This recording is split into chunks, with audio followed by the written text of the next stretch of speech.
Beginilah wajah 5 terduga pelaku kasus pengeroyokan serta perusakan paksa rumah nenek Elina di kota Surabaya. Pihak kepolisian Polda Jawa Timur sudah mengamankan sejumlah pelaku untuk mempertanggungjawabkan kekerasan yang sempat viral di media sosial tersebut.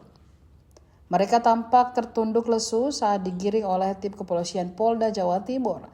Tersangka pertama yakni Samuel Ardi Kristanto, pembeli tanah yang diduga terlibat langsung dalam pengusiran nenek Elina dari rumahnya. Samuel ditangkap dan digelandang ke gedung Ditreskrimum Polda Jatim dengan tangan diborgol pada Senin 29 Desember 2025 siang. Kemudian tersangka kedua berinisial MY alias Muhammad Yasin juga diamankan terkait kasus kekerasan terhadap lansia tersebut. Saat ini Yasin telah ditahan di rumah tahanan Polda Jatim untuk kepentingan penyidikan. Selanjutnya polisi menangkap tersangka ketiga berinisial SY alias Glower. Pria berusia 56 tahun itu diringkus saat nongkrong di sebuah warung kopi di Jalan Bintang di Pongo, Surabaya pada Selasa 30 Desember 2025. Samuel, ada yang mau disampaikan Pak Samuel? Pak Samuel. Pak, minta tanggapannya Pak. Pak, tanggapan Pak. Samuel. Samuel. Pak. Siap.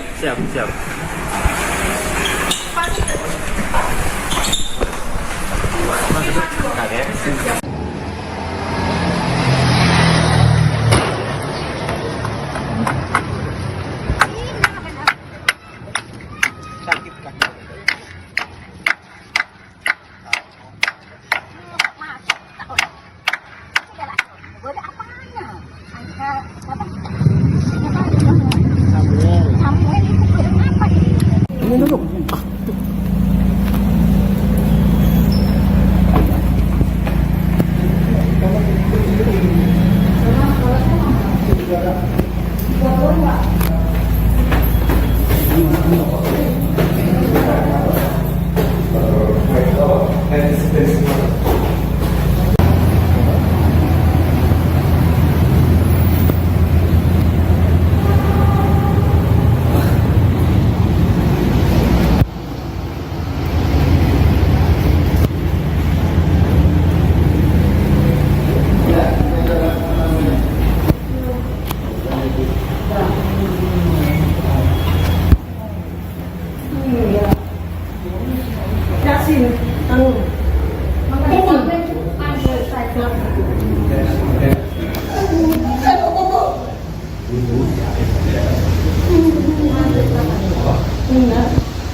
Ditangkap pada pukul 22.00 tadi malam tanggal 30 Desember 2025 di warung kopi Jalan di Pongo. Ya, baik rekan-rekan sekalian, ya, perkembangan penyidik di Ditreskrimum Polda Jawa Timur telah menangkap satu orang tersangka yang diduga sebagai pelaku 170 KUHP rumah nenek Elina, ya, yang bersangkutan ditangkap pada pukul 22.00 tadi malam tanggal 30 Desember 2025 di warung kopi Jalan di Pongo, ya. Untuk MY gimana? Untuk MY Untuk tersangka MY sendiri sehari sebelumnya sudah ditangkap, ya, setelah penangkapan tersangka SAK. Jadi secara total sampai saat ini sudah dilakukan penangkapan terhadap 3 orang pelaku. Dan untuk tersangka yang terakhir ini perannya apa nih? Sama, untuk tersangka yang terakhir ini perannya juga turut membantu mengeluarkan nenek Elina dari rumahnya. Kemungkinan ada bertambah ya tersangka ini? Kemungkinan besar untuk kasusnya masih berproses, akan kita cari secara keseluruhan pihak-pihak yang terlibat dan doakan mungkin entah hari ini atau besok barangkali bisa tetap bertambah. Dan artinya tersangka ini yang ada di dalam video itu namanya.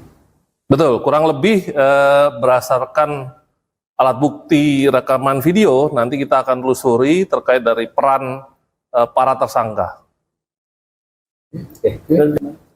Lagi ngopi di warung kopi. Dan sejauh ini yang dilaporkan ke polisi masih sekitar 170-an. Ya. Belum pada pengerusakan atau pencurian atau belum? Ya, jadi 170 KUHP itu pengerusakan. Jadi bahasanya kekerasan terhadap barang dan orang. Ya, Dan pasal selain 170. tiga tersangka ini total sudah berapa saksi yang diperiksa sampai hari ini? Saksi terakhir 8 ya. 8 orang saksi yang sudah diambil keterangan. Apakah ada potensi untuk penambahan tersangka? Ya, tadi sudah disampaikan nanti ada lagi kemungkinan ada penambahan tersangka di samping yang sudah kita amankan 3 orang ini. Untuk pasalnya sama ya? Sama, 170 KUHP. Yang hilang dari ibu ini sudah ditemukan? Untuk kita fokus pada upaya pengrusakannya ya, upaya 170 KUHP-nya. Sehingga terkait dengan bukti, apakah itu kepemilikan dari Bu Elina atau Bu Elisa atau mungkin kepemilikan dari pihak lain, ini silakan nanti dilaporkan. Kalau saat ini kita fokus pada tindak pidana 170 KUHP. Ya. Bukan keterlibatan mafia tanah di dalam kasus ini seperti itu. Kita belum nyampe ke sana, kita fokus pada upaya pengerusakan atau kita kenal dengan pasal 170 KUHP karena ini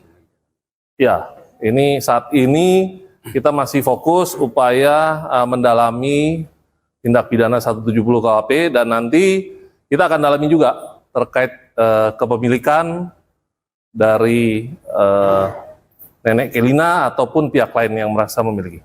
Download Tribun X sekarang, menghadirkan lokal menjadi Indonesia.